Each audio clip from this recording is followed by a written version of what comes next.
God bless you all. Right now हम खोलेंगे परमेश्वर के वचन को।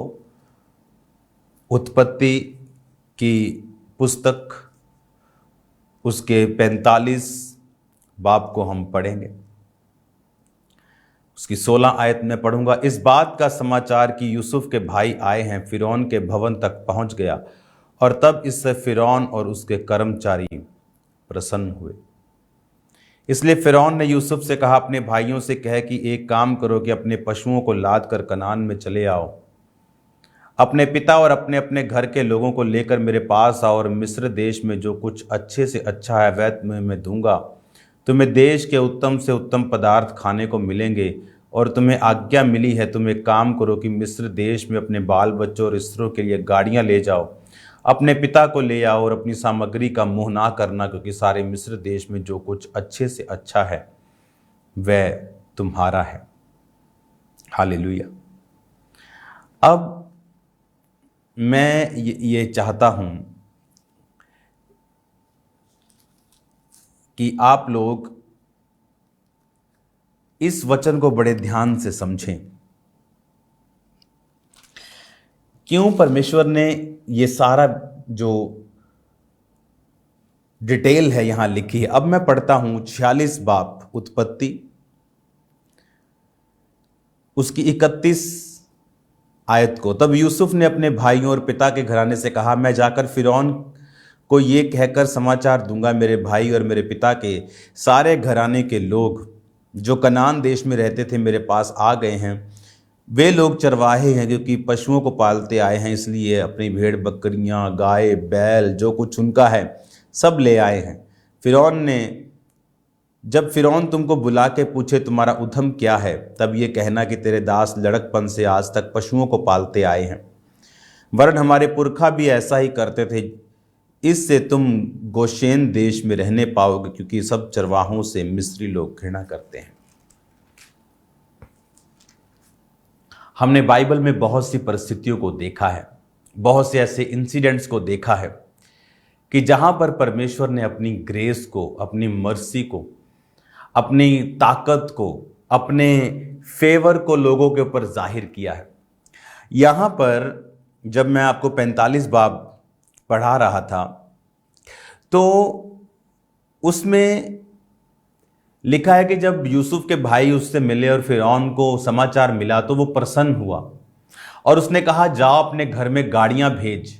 उसकी पर्सनल गाड़ियां फिरौन की गई, सरकारी गाड़ियां गई, और जाकर अपना सब कुछ, अपना सामान, स्त्री बच्चे सब ले आओ, और अगर फर्नीचर पड़ा है, कुछ सामान पड़ा है तो उसका मोह मत करना, छोड़ आना, क्योंकि मैं तुम्हें मिस्र में बेस्ट से भी बेस्ट फर्नीचर, बेस्ट से भी बेस्ट चीजें दूंगा, किसी चीज का मोह मत करना। और मैंने आपको स्पेशल पढ़वाया है कि जो मिस्री लोग थे वो चरवाहों से घृणा करते थे, और इजरायलियों का जो मेन उद्यम था वो चरवाही का था। ये घृणा तब से चल रही थी जब से शरीर और आत्मा का युद्ध चल रहा था। एसाव शारीरिक था, याकूब आत्मिक था। याकूब चरवाहा था, एसाव और कोई काम करता था, धनुर्धारी था, शिकार खेलता था, रुआर मनुष्य था, आपने सुना है। अब्राहम के वंश की पहचान थी कि वो चरवाहे थे, भेड़ बकरियों, गाय बैल, ऊंट गधे इनके पास होते थे। और मिस्री भी उन्हीं के परिवार से निकले हैं, अगर आप ध्यान देंगे तो उनके पारिवारिक कलह, पारिवारिक कलेश, जो पारिवारिक युद्ध चला शुरू से लेके शारीरिक व्यक्ति कैन, आत्मिक व्यक्ति हाबिल, दोनों सगे भाई, युद्ध चला। कैन श्रापित हुआ अपने भाई को मारने के कारण। फिर परमेश्वर ने आदम को शेत, एक और बेटा दिया जिससे उसका वंश चला। आपने एसाव को देखा, आपने याकूब को देखा, इश्माइल को देखा, इसहाक को देखा। तो ये सब बाइबल कहती मिस्री भी उन्हीं के ही वंशजों में से थे, लेकिन बाइबल कहती है वो चरवाहों से अब घृणा करते थे। लेकिन यूसुफ एक ऐसा व्यक्ति था जो परमेश्वर की पवित्रताई में और प्रेयर में, उसके साथ संबंध में, परमेश्वर के साथ एक अच्छे विवेक के साथ चलने वाला मनुष्य था। और बाइबल कहती है जब पोतीपर की पत्नी ने उसके साथ उसे सेक्स करने के लिए कहा, खुला ऑफर दिया, तो उसने कहा मेरे मालिक, मेरे बॉस पोतीपर ने सब कुछ मेरे हाथ में दे दिया, प्रॉपर्टी, खाना पीना, अन्न, घर की चीजें, घर का खर्चा, घर की शॉपिंग, सब कुछ मेरे हाथ में है तुझे छोड़ के, और उसने मुझे ब्लेस किया।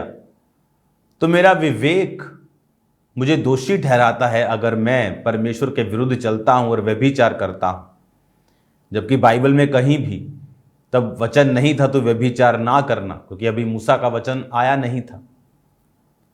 उसने तो अभी 400 साल बाद आना था, 400 से भी अधिक, 500 साल बाद आना था। लेकिन परमेश्वर ने आपको एक विवेक दिया है, आपको एक मन दिया है। जब आपको कहां बाइबल में लिखा है सिगरेट ना पियो, अगर आप ढूंढेंगे तो आपको नहीं मिलेगा, तो इसका मतलब क्या, पियो। लेकिन परमेश्वर ने इसीलिए आपके विवेक आपको दिए हैं, जो अंदर से आपको मालूम है। आप जितनी मर्जी अपने आप को ट्राई कर लो, कुछ पास्टर्स बोलते हैं नहीं ये पीना पाप नहीं, आप जो मर्जी आप ट्राई कर लो, लेकिन आपके अंदर को पता है ये गुनाह है, ये शारीरिक चीज है। उसी तरह से जब उसके विवेक को उसने संभाल के रखा और पाप नहीं किया और परमेश्वर के साथ जुड़ा रहा, और बाइबल कहती है कि परमेश्वर का वचन उसे कसौटी के ऊपर कसता रहा। जब वो सांकलों में बंधा हुआ था तब भी कसौटी यानी परमेश्वर के वचन पे वो अड़ा और खड़ा रहा। और हम फिर क्या देखते हैं कि परमेश्वर ने वो लोग जो उनसे घृणा करते थे, जो नफरत करते थे मिस्री इजराइलियों से, वही क्या कह रहे हैं कि अपने घर में मेरी गाड़ियां भेज, सरकारी गाड़ियां, रथ जाएंगे उन्हें लेके आने के लिए, अपने बाल बच्चों के लिए सरकारी गाड़ियों को भेजते हैं। आपको अगर आपके बच्चों को, आपके परिवार को, परिवार बड़े बड़े होते थे, कुछ 4 लोगों का परिवार तो था नहीं, 70 लोग थे, 70-72 लोग थे, तो आपके परिवार को अगर 15, 20, 25 सरकारी गाड़ियां बड़ी बड़ी प्रोटोकॉल के साथ लेने आए तो आपको किसी को लगता है यार कुछ है इस बंदे में। आप इमेजिन करो, वो लोग जो घृणा करते थे, जो नफरत करते थे, उन्होंने अपनी गाड़ियां भेजी, अपने प्रोटोकॉल भेजे और कहा आप छोड़ दो चीजों को, फर्नीचर, ये बर्तन बुर्तन मत लेके आओ, जो अच्छा है अपना बच्चे, अपनी स्त्रियां, अपना काम का सामान ले आओ, क्योंकि मिस्र में जो बेस्ट होगा मैं तुमको दूंगा। मिस्र एक ऐसा तब राज्य था जो ऑलमोस्ट हाफ दुनिया की पॉपुलेशन पे उसने राज किया। वो एक शारीरिक किंगडम था, शरीर से जन्मा था, और बाइबल कहती है शारीरिक रीति से जन्मे लोग आत्मिक रीति से जन्मे लोगों से अधिक चतुर हैं, चालाक हैं। वो चालाकी शैतानी है उनमें। वो व्यक्ति जो घृणा करने वाला था वो कह रहा है कि मेरा सरकारी गाड़ियां उनको लेने के लिए गई। उन्होंने कहा छोड़ देना, जो कुछ है वहां मोह मत करना, क्योंकि यहां आने पर जो बेस्ट है वो तुम्हें मिलेगा, बेस्ट एवरीथिंग वो तुम्हारा होगा। ये था फेवर परमेश्वर का। किस लिए फेवर उन पे आया परमेश्वर का? क्योंकि बाइबल कहती है यूसुफ ने परमेश्वर की बात को सुना, क्योंकि वचन कहता है कि यूसुफ ने परमेश्वर की आज्ञाओं को समझा, क्योंकि वचन कहता है कि यूसुफ परमेश्वर के साथ वफादार रहा। एक वो प्रार्थना करने वाला मनुष्य था, परमेश्वर में चलने वाला मनुष्य था, अपने भाइयों की बुराइयों का समाचार अपने पिता को देता था। कुछ लोग काने होते हैं एक दूसरे के, उन्हें मालूम है अगर मैं इसके व्यभिचार का मैसेज ऊपर लगाऊंगा तो मेरी चोरी का मैसेज ऊपर लग जाएगा। तो एक दूसरे के काने बनने से अच्छा ये है कि आप एक आंख रख के चाहे स्वर्ग राज्य में प्रवेश कर जाएं तो अच्छी बात है। इसीलिए अगर आज आप लोगों की जिंदगियां देखेंगे, क्रिश्चियन लोगों के खासकर, उनकी जिंदगियों में क्या यूसुफ के जैसा फेवर है? क्या उनकी जिंदगियों में दानियेल के जैसा फेवर है? विपरीत परिस्थितियों, गवर्नमेंट्स के बावजूद भी वो लोग अपना काम करते गए और परमेश्वर के नाम को ऊंचा करते गए, क्योंकि इन सब कामों के लिए आपको परमेश्वर का फेवर, परमेश्वर का अनुग्रह चाहिए। और बाइबल कहती है कृपा और सच्चाई तुझसे अलग ना होने पाए, वरन उनको अपने गले का हार बनाकर अपनी हृदय रूपी पट्टियों पर लिखना, तो तू परमेश्वर और मनुष्य दोनों का अनुग्रह पाएगा। नीति वचन 3 उसकी 3-4। तो तू परमेश्वर और मनुष्य दोनों का अनुग्रह पाएगा। यहां पर यूसुफ ने परमेश्वर के अनुग्रह को पाया कि जब पकाने हारे के प्रधान और पिलाने वाले के प्रधान ने उनको अपना अपना स्वप्न बताया, तो परमेश्वर ने दोनों स्वप्नों का उत्तर यूसुफ की आत्मा में रखा। और जब मनुष्य, जब डैनियल, जब यूसुफ जैसे लोग जब राजाओं के सामने जाते थे, तो मनुष्यों का फेवर भी उन पे होता था। नेहेमिया के ऊपर मनुष्य का फेवर आया, राजा का फेवर आया, जब उसने कहा कि मैं जाके यरूशलेम में अपने काम को करना चाहता हूँ, शहर पनाह को, फाटकों को बनाना चाहता हूँ, जहाँ मेरी पुरखाओं की कब्रें हैं, वो टूटा हुआ जो शहर है उसको देखकर मेरा मन उदास है। तो बाइबल कहती है परमेश्वर का फेवर उस पर आया, उसको लकड़ी दी गई गोडाउन, सरकारी गोडाउन में से। ऐसा क्यों पॉसिबल हुआ? क्योंकि ये सब लोग परमेश्वर के साथ संबंध रखने वाले मनुष्य थे। क्या आपके ऊपर फेवर है? क्या आपकी फैमिली के ऊपर फेवर है? क्या आपके फाइनेंस के ऊपर, क्या आपकी सेवकाई के ऊपर, क्या आपकी लाइफ के ऊपर वो फेवर है? वो अगर फेवर मिस है, इसका मतलब हम परमेश्वर के साथ वैसे संबंध रखने में कामयाब नहीं हुए। उन्होंने परमेश्वर को, जैसे कहते हैं कि 0% एरर। आज मैंने क्रिश्चियंस लोगों को देखा है, जब उनके रिश्तेदारों में शादियां होती, वही शराब पार्टीज, वही गाने, वही धूम धड़ाक, और है वो क्रिश्चियन, सभी क्रिश्चियंस हैं, लेकिन वो ये बात नहीं जानते कि अगर आप फॉरेन में हैं और आपके पास पैसा है, इसका मतलब ये नहीं है कि आपके पास फेवर है। वो फेवर उनकी लाइफ के ऊपर क्यों नहीं है? क्योंकि वो परमेश्वर के साथ वफादार नहीं, वो संसारिक रीति के साथ चलना चाहते हैं। जो संसार में चल रहा है उसी के अनुसार उसको फॉलो करना चाहते हैं। वो भूल गए कि परमेश्वर ने हमें एक वचन दिया है, व्यवस्था दी है, एक स्पिरिचुअल सिस्टम दिया है, और परमेश्वर ने वायदा किया है कि अगर तुम इस स्पिरिचुअल सिस्टम के मुताबिक चलोगे तो मैं तुझे एक फेवर दूंगा। और वो फेवर ऐसा होगा कि बाइबल कहती है मिस्री इजराइलियों से घृणा करते थे, चरवाहों से घृणा करते थे, फिर भी बाइबल कहती है उन्होंने चरवाहों के मुताबिक उनको एक बेस्ट देश दिया जो चरवाही करने के लिए अच्छा था। हालेलुया। 34 आयत, उत्पत्ति 46, जेनेसिस 46, 34 आयत। तब ये कहना तेरा दास लड़कपन से आज तक पशुओं को पालते आए हैं, वरन हमारे पुरखा भी ऐसा ही करते थे, इसलिए तुम गोशेन देश में रहने पाओगे।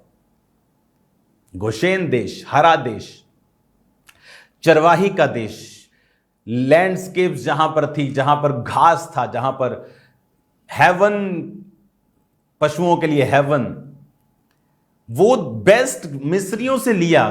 कौन मिस्री? जो चरवाहों से घृणा करते थे, जो चरवाही करने वाले लोगों से नफरत करते थे, उन्होंने ही उनको अच्छे से अच्छा देश दिया। ये एक ऐसा फेवर है जो योनातन ने दाऊद के ऊपर किया, ये जानते हुए कि पिता के बाद गद्दी उसकी है। बाइबल कहती वो चाहता था कि ये दाऊद को मिले। ये फेवर नहीं आ सकता, आपकी शारीरिक दोस्त आप पर वो उतना फेवर नहीं कर सकते, वो दोस्ती निभा सकते हैं, लेकिन ऐसा फेवर करना ये परमेश्वर का हाथ था। और अगर आप बाइबल को ध्यान से पढ़ेंगे, किन लोगों के ऊपर यह फेवर आया, किन लोगों ने ऐसे फेवर को अपनी जिंदगी में हासिल किया, ये वो लोग थे, ये वो इंसान, औरतें थे जिन्होंने परमेश्वर के साथ अपने संबंधों को कायम रखते हुए, प्रार्थना में जीवन बिताते हुए, कोई नाराज हो ना हो, खुदा के वचन को उन्होंने छोड़ा नहीं और उसके वचन पे अड़े और खड़े रहे। आज एक रिश्तेदार नाराज ना हो, हम उनके डीजे पार्टीज में नाचने के लिए और शराब पीने के लिए तैयार हो जाते हैं। एक रिश्तेदार क्योंकि आपकी लड़की की शादी पे नहीं आएगा, आप वो सब काम भूल जाते हैं जो खुदा ने आपको बोले। और इसीलिए हम क्रिश्चियंस हैं। क्या अन्य जातियां लोग खाते नहीं पीते नहीं? क्या वो घर नहीं बनाते? क्या वो गाड़ियां नहीं लेते? क्या वो मोटरसाइकिल नहीं लेते? क्या फॉरेन नहीं जाते? क्या उनके वीजा नहीं लगते? अगर वो भी सब इन्हीं चीजों को हासिल कर लेते हैं, आप भी कर लेते हैं, और आप कहते खुदा ने किया, ठीक है, लेकिन उसके आगे क्या? क्या आप क्रिश्चियन हैं? किससे मालूम होता है? ये चीजों से नहीं। फेवर, एक 200 रुपये मांगने वाला इंसान जब अमेरिका सेटल्ड होता है, उसे बोलते हैं फेवर।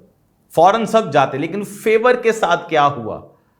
खुदा ने आपकी लाइफ पे क्या फेवर किया? अगर आप मसीही हैं, आप उसके वचनों पे बिना शैतान के साथ कोई कॉम्प्रोमाइज किए आप चलेंगे। आप अपना मुंह बंद नहीं रख सकते चोरी को देखकर, मुंह बंद नहीं रख सकते व्यभिचार को देखकर। आप पाप के प्रति इतना कैजुअल, इतने कोमल नहीं रह सकते अगर आप ऐसा फेवर अपनी लाइफ में चाहते हैं। यूसुफ को क्या जरूरत थी? वो बाइबल कहती है वो 17 साल का था, 17 ईयर्स। क्या जरूरत थी अपने बड़े बड़े भाइयों से पंगा लेने की? आप जानते हैं यूसुफ कितना छोटा था उनसे। लिया का बेटा रुबेन, वो तो आई थिंक अपने 40 की क्रॉस कर चुका होगा उस समय जब यूसुफ 17 साल का था। बाइबल कहती है उसके 6 भाई पहले हुए, 6 भाई, 4 पहले उसके भाई हुए, फिर राहेल की दासी के हुए, फिर लिया की दासी के हुए, फिर लिया और फिर राहेल के हुए। कितना बच्चे होने के बाद 2-2, 3-3 साल का भी गैप हुआ। आप इमेजिन करो कि वो सब अपने 40-50 में एंटर कर चुके होंगे और ये 17 का था, और फिर भी डरा नहीं। लिखा उनकी बुराइयों का समाचार कि भेड़ को मार के खा के बाप को झूठ बोला कि भेड़िया खा गए, भेड़ को बेचकर बोला गुम गई। लिखा उसकी बुराइयों का समाचार वो अपने बाप को देता था। और जो ग्रुप था उनका बना हुआ, सब भाइयों का, 10 भाई थे उसमें, 10 भाइयों का ग्रुप था वो ग्रुप, उन्हें लगता था कि हम ग्रुप में हैं, लेकिन ग्रुप में कई बार परमेश्वर नहीं होता। हालेलुया। तो ये बात दिमाग में रखो कि क्रिश्चियन होना जरूरी ठीक है, लेकिन क्या मुझे 100 गुना फल वाला क्रिश्चियन बनना है? क्या मुझे ऐसा फेवर प्रभु का लेना है जिससे मैं अलग नजर आऊं पूरी दुनिया में और मेरी ब्लेसिंग्स अलग हों? वो फेवर जब आप पे होता है, आप मेरी बात का यकीन करना, आपके देश की फाइनेंशियल कंडीशन, आपके देश क्या बीमारियां, आपके देश के कोविड, आपके देश की वो चीजें, वो आपके लिए फिर नहीं। वो एक्सीलेंट फेवर के लिए आप एकदम से नहीं हो सकता कि आज कोई महामारी है आप कहें, वो तो रिकॉर्ड है आपका। आप पुराने दिनों में किस रीति के साथ चले हो, आपने खुदा को किस तरह से पुकारा है, किस तरह से उसके वचन को लिया है। मेरा आपसे ये कहना है, परमेश्वर के नाम में मैं आपसे विनती करता हूं, खुदा के साथ अपने रिलेशंस को स्ट्रॉन्ग करें।